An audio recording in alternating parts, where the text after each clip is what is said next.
All right. Welcome to the next episode of the Marketing School podcast. I am Erica Martin, your host.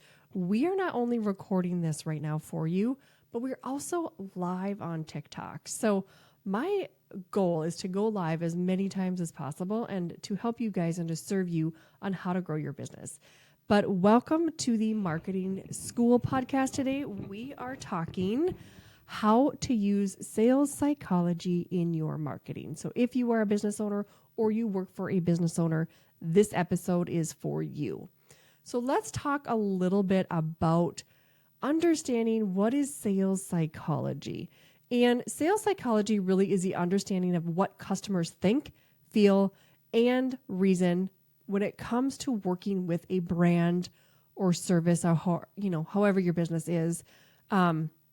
And as marketers, we need to understand this for a few reasons, because we need to know, why do people buy? Now, when I worked for Target Corporation, and if you watch any of my TikToks, you will see me talk about that. When I worked for Target, our job, we leaned into buying psychology and sales psychology so much. We needed to understand, why does somebody walk in to Target trying to buy one tube of toothpaste and they walk out with $300 in their cart? I'm going to tell you right now, it's because of marketing, 100%. It's because of where they place the products.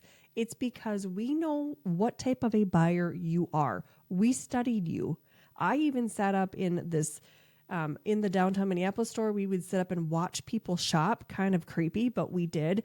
We'd watch them shop. We'd listen to their conversations, creepy. But it is something that we did, and we had to understand, why are they there? What are they doing? This really helped us. It really helped us understand where we need to put products, where the marketing needs to, shine, all of that stuff. So let's talk a little bit about understanding sales psychology and what that means. So why is it important? It helps marketers create more effective marketing strategies by tapping into psychological triggers that motivate people to buy. That's it. It is getting you to buy more and to put more in that cart for a reason. And sales psychology, understanding why people buy, we're going to go into exactly what that means, but understanding that is going to help you convert people at a much higher level, especially if you are a service provider where you are doing, like, if you're a health coach or a business coach or any type of service provider, financial advisor, where you're meeting with people one-on-one and you want to get them into a higher ticket offer, you are going to need to understand this, because it's going to help you get people into that next thing. So what is the role of emotions? Why do they play such a critical role when it comes to people buying? People buy with emotions more than logic. And again, this is part of buyer psychology. Understanding how the people buy is another step that we're going to talk about. So it does play a role in a lot of people's decision makings, often more than logic. People buy from people, right? They buy from people. They're not going to buy just because you look nice and they think you're nice and they don't really know who you are, and your product may be crap, but hey, they look nice on a billboard. They're not going to buy that.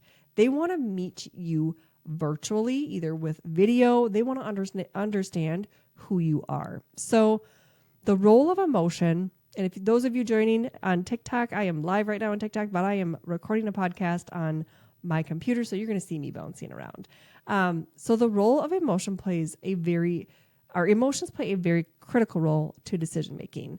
So understanding and leveraging those emotion triggers can make so many people buy more from you. And I don't care if you are a B2B business. I don't care if you are B2C. People usually lead with their gut, even though, like, if they're a CEO of a company and I've dealt with hundreds of them, and they come to you and they're like, I feel like I trust you because we've just had a really good conversation. I'm using buyer psychology that whole time I'm talking to them, whole time. So an example that you can do is using things like stories, visuals, and messaging to evoke emotion of happiness, fear, or excitement to influencing people's decision.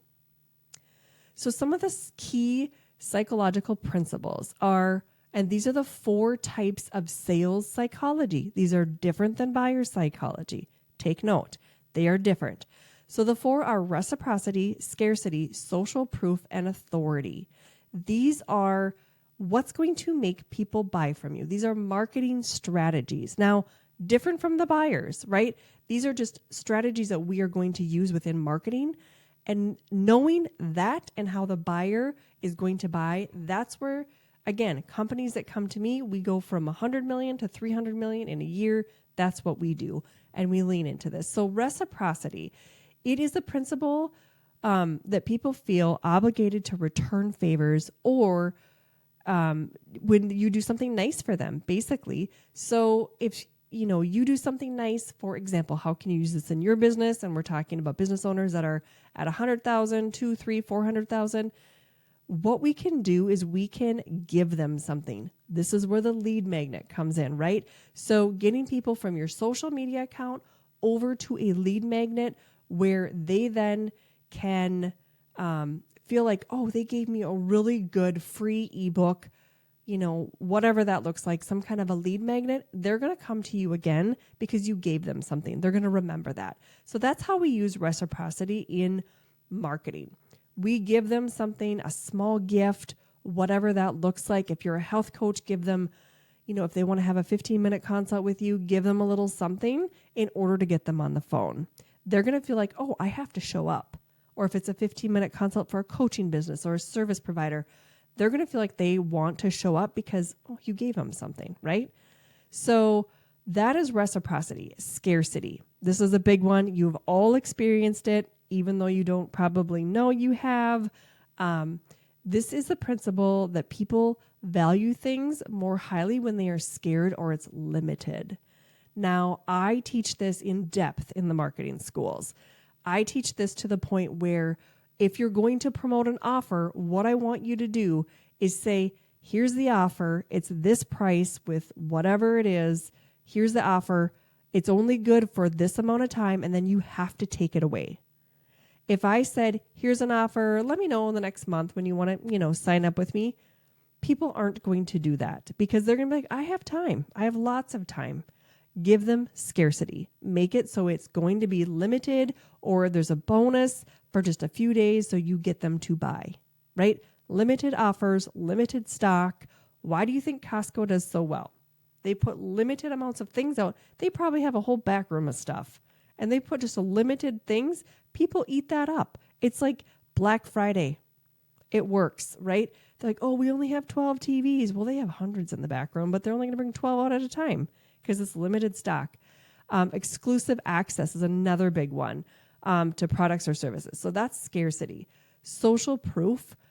People like to buy from other people when they know that they've sold the program in the past. They don't want to be the first one. So you need to share that social proof.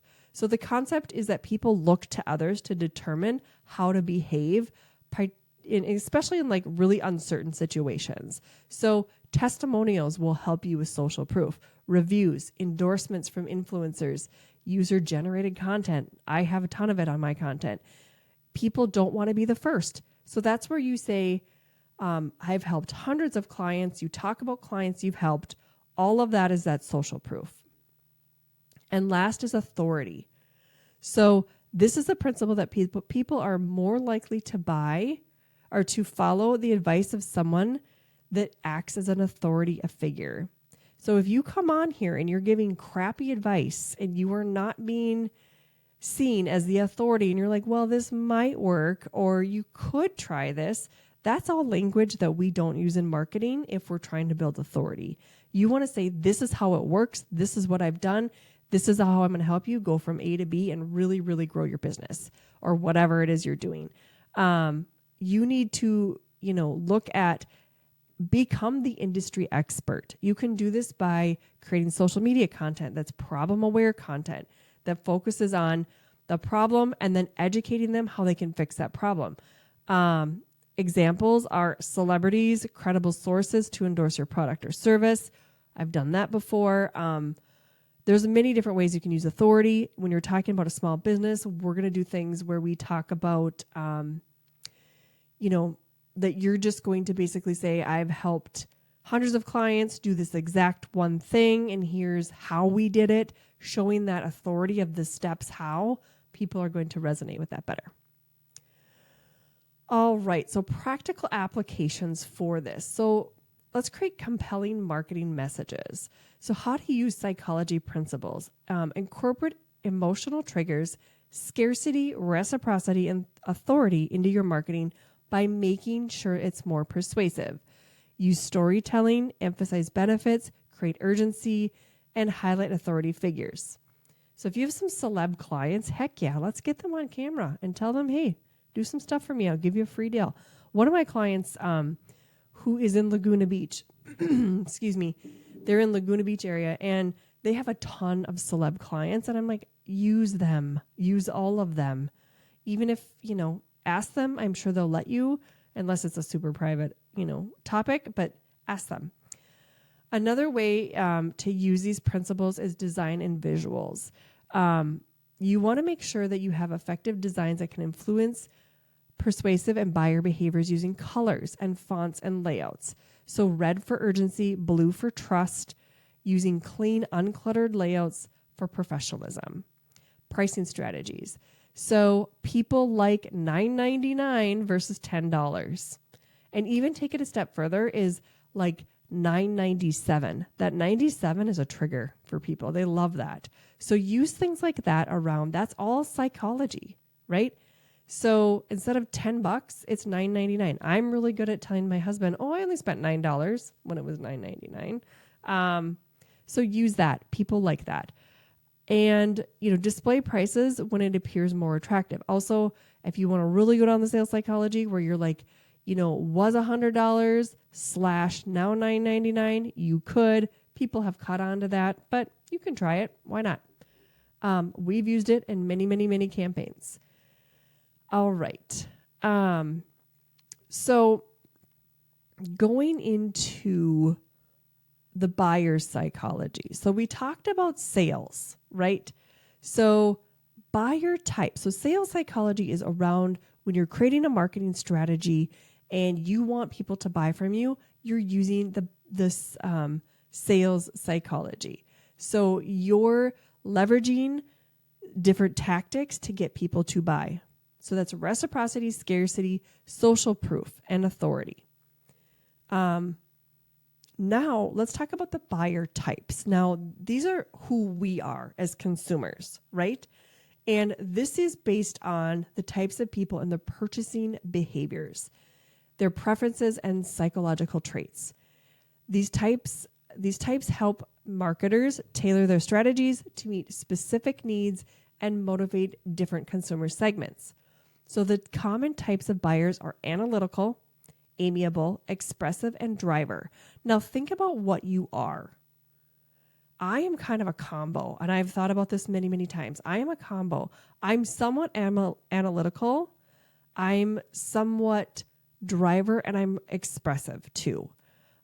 It depends on the product, and you can be a different buyer type for a different product. I work with a lot of service-based businesses, and a lot of those types of buyers that they're selling to are usually analytical. If it's B2B, very much analytical, or driver buyers. So an analytical buyer, think about this now. As I'm reading each of these off in my show notes, and these will be in my show notes so you can check this out, I want you to think about what you are. Do you focus on, if you're an analytical buyer, do you focus on the detail, the facts, and the logic when it comes to decision making? Sometimes I do. I would say yes, sometimes I do. An amiable buyer values relationships, trust, and emotion. I am not really much that. I want to know what's that product or service going to do for me and how quickly. That's kind of where I am. But again, think about what you are, and you can drop it in the show, in the TikTok notes.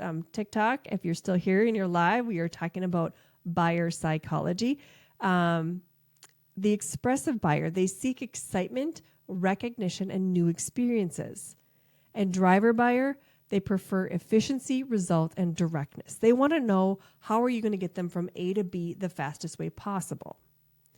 So how this works, tailoring your marketing message to the different buyer types is key. And we teach this in depth inside of the marketing schools. And you can find out my program in the show notes. But we go through exactly the content you need to make to not only talk within the sales psychology realm, but also the buyer types. It is so important when it comes to creating content. And we have a whole plan around it. So you want to make sure you're tailoring your message to these people. You want to make sure that you are communicating and you are aligning with these people, the different buyer types, because we create content that speaks to each one of these every time we create content. They're not going to speak, one piece of content can't speak to all of them. It can cross over a little bit, but we specifically have a strategy where we're speaking to each one of them individually by creating different types of buyer content. And product positioning.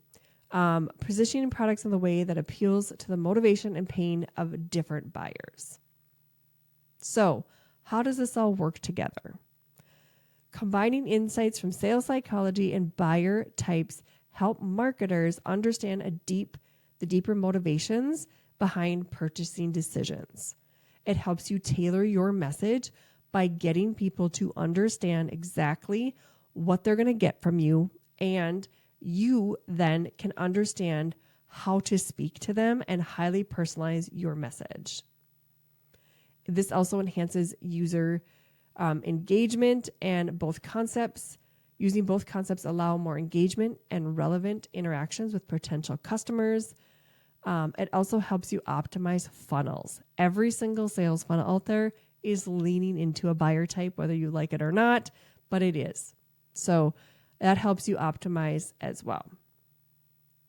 So where are we going to use these as we're wrapping up here? We are going to use these in content creation. So social media content, we teach this inside of the marketing school, your blogs, your any type of content you're making, your Pinterest pins, your YouTube channel, whatever that is, your bios, we are going to apply it everywhere because we know it works. It's been tried and true for 100 years. So in content creation, marketing campaigns, we're going to design campaigns that incorporate the psychological triggers relevant to each buyer type and help you segment audiences based on your buyer type. We're also going to help you understand you need to know what buyer types are in your audience. Yes, you could have all four, but that's likely you're going to have probably two. I have two in my audience. We're also going to help you with customer journey mapping, map out the customer journey, and considering both psychological factors influencing decisions and the characteristics of those people or the buyer types. So, just a couple of quick examples. If you were, let's say, selling like a healthcare product, this is just examples for you. If you're analytical buyer, they're going to want detailed information. They're going to want studies and research and data. So if that's you, put a comment down. I want to know what you are. Is that you? Do you want that detailed information if you're buying like a healthcare product? Amiable buyer. They're going to like when you share testimonials. Other people have done it. Hundreds have used it. That you create community events and offer personal consultations. That is sales psychology, and that is social proof and liking. Your expressive buyer, you're going to highlight new exciting features, stuff that nobody else is doing in the industry, create visually appealing content, vibrant marketing materials. That is what your expressive buyer is going to want. Your driver buyer is going to focus on results. They're going to focus on how effective this product is and a long-term limited discounts and offers. So that is buyers and sales psychology. I hope you guys enjoyed this episode of the Marketing School, and we will see you in the next one. Have a good day.